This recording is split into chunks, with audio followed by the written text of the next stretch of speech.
Hi and welcome to this Landeron 51 disassembly video. This is largely in response to Mark I, who put a comment on my previous inspection video saying I hope you're going to show the servicing of this. Now I hadn't intended to because the 51 is so similar to the 48, which I have already covered in a video, but I thought I would show the disassembly of it. This disassembly is prior to a thorough inspection to check the viability of it running and see what might be needed. So we start by uncasing the movement, as you see here, which is held with two casing screws. And then the stem is removed.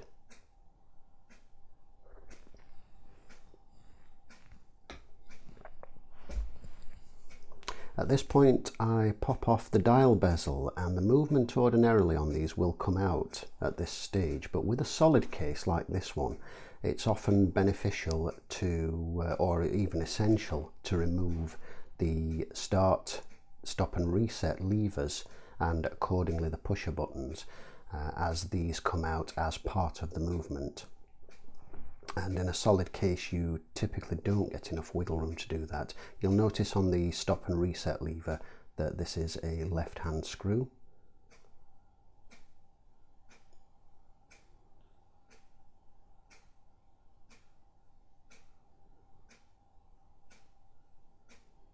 And then with the pushers removed, the movement just drops out of the case.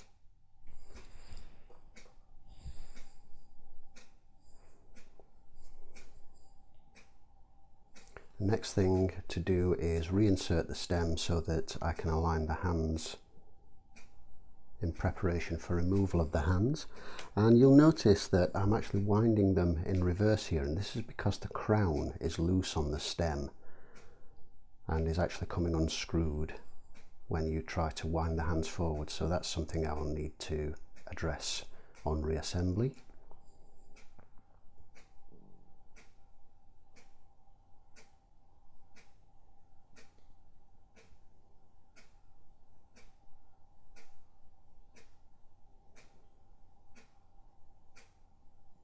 A sheet of plastic, as with all watches, is used to protect the dial during the removal of the hands.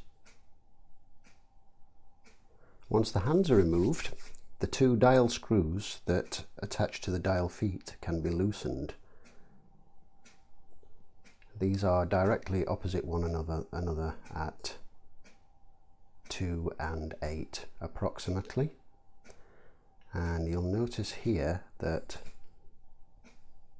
I'm having to adjust one of the dial feet because it doesn't seem to be loosening properly, but it becomes apparent that the problem is due to this right here, which is a dial dot. This is a double-sided self-adhesive sticky dot which are used to attach dials when the dial feet have been damaged or broken, which is what's occurred here, as you can see. I just remove the hour wheel to save losing it, and you'll also notice at this point here that there is a screw missing on the setting lever spring. The next thing to do is remove the balance and pop that aside to save any damage.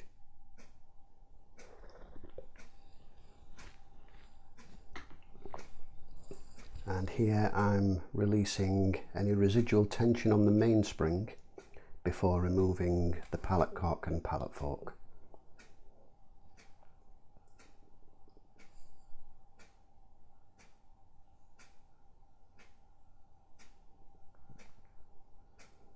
This is something that's recommended and something I like to do on chronographs because of the possibility of moving the drive wheel on the extended fourth pivot and causing the escape wheel to strike the pallet fork jewels in such a manner that it could cause damage if you weren't careful.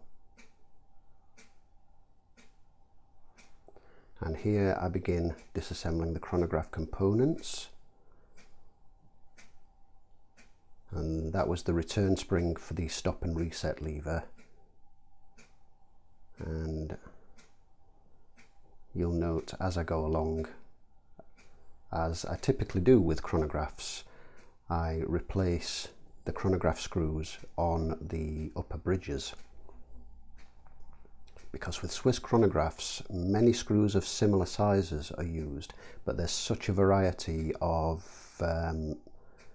shouldered screws and otherwise that it's very easy to get them confused on reassembly, and this just makes things much easier upon reassembly. So the hammer return spring and the hammer are removed just here.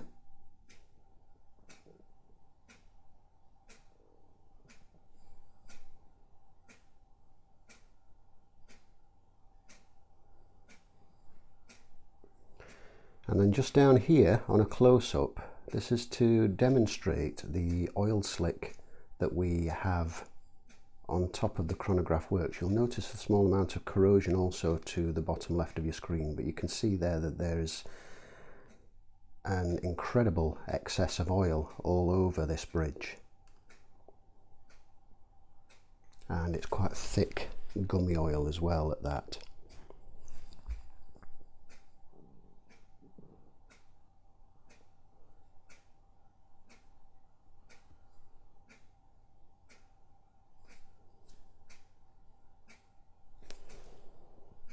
Next to be removed is the chronograph bridge. This needs to be levered very carefully, as the chronograph pivots themselves are very fragile. So you'll notice I'm working my way along that very carefully with a screwdriver first. Once the bridge is removed, the chronograph runner can be lifted up and clear, and the minute wheel likewise.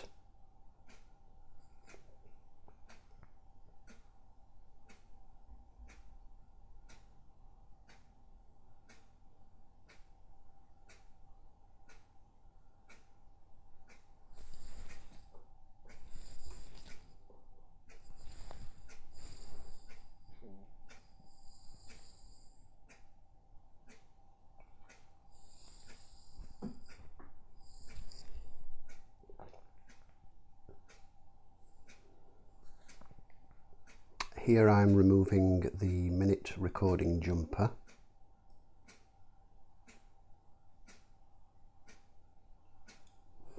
This is a small, fragile and often bent or broken spring that you find on Swiss chronographs, which makes the minute wheel move in 1 minute increments as the chronograph runner turns.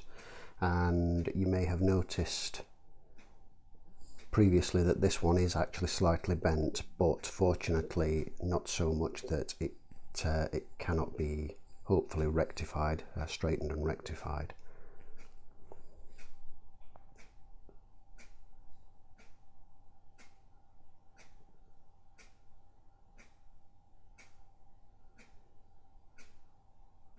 And next for removal is the coupling clutch spring.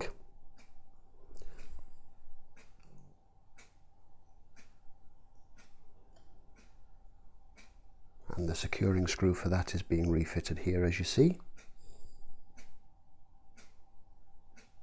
And you'll note that this is slightly different to the coupling clutch spring on the 48. The principles are essentially the same for both, but a couple of the components are a slightly different shape or of a slightly different manufacture, such as that return spring.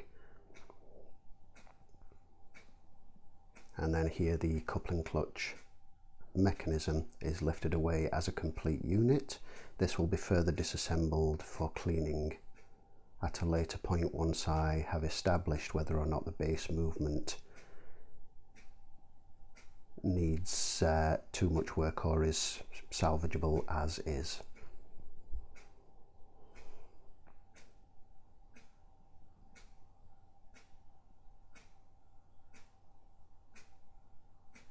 And then using hand levers and carefully removing the drive wheel from the extended fourth wheel pivot.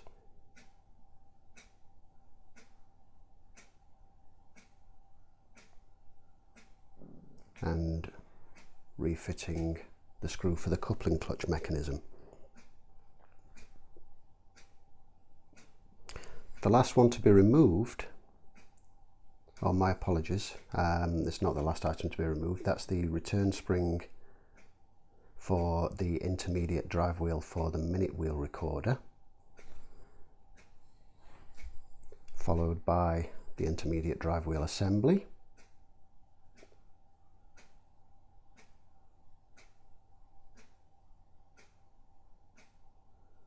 and these can be a little tricky to remove because they need to be wiggled free of their eccentric adjusting screws, and great care must be taken to make sure that you're removing the correct screws and not turning the eccentric adjusting screws whilst removing these.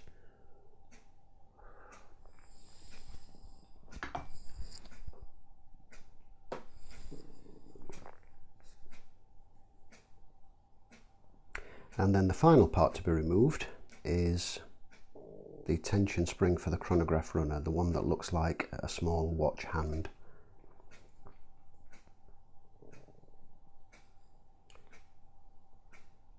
And that portion concludes the chronograph disassembly.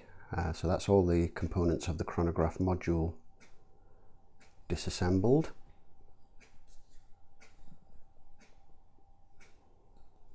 Next we move on to the base movement of the watch, starting with the partial train bridge, which covers the fourth wheel and escape wheel.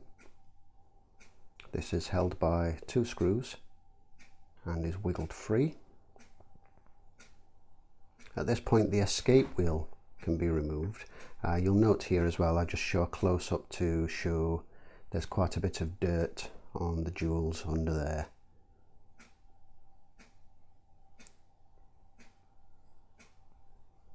And here the escape wheel can be removed, but the fourth wheel is stuck in place for the moment until the barrel bridge and the remainder of the train is freed. And the barrel bridge is held by 2 screws, similarly to the smaller bridge. And ordinarily, if these are going to get stuck, these will typically get stuck on the setting lever release screw, because the head of that tends to get chewed up. However, in this case that side freed very easily, but it was stuck on either the third wheel or the center wheel, and I'm not quite sure which it was at the moment, but there was quite a lot of wiggling needed to get that to free itself, and of course that is typically not a good sign because that indicates some kind of binding somewhere.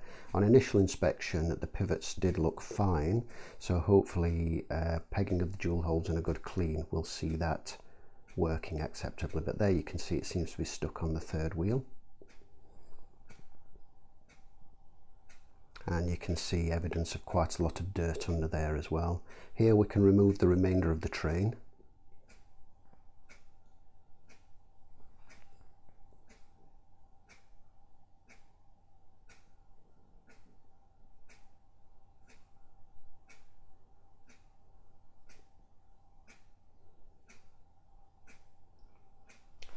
And then the ratchet wheel can be lifted away from the barrel and the barrel assembly removed.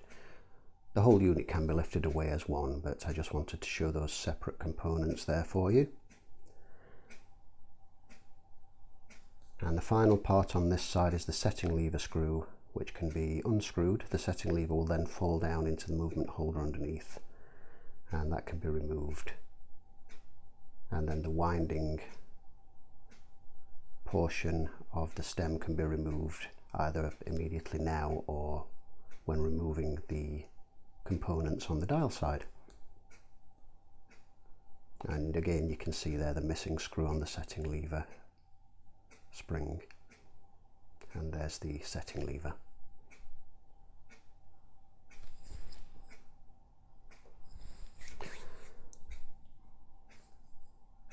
And then the final part is the mainspring, which I open and remove here. You can see on removal that this is very badly set. This is an old carbon steel spring and has probably been in there for many years.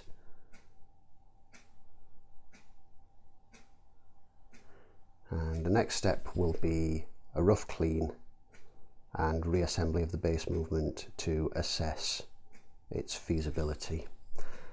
So I hope you found this useful, and thank you for watching, and we shall see you in the next video.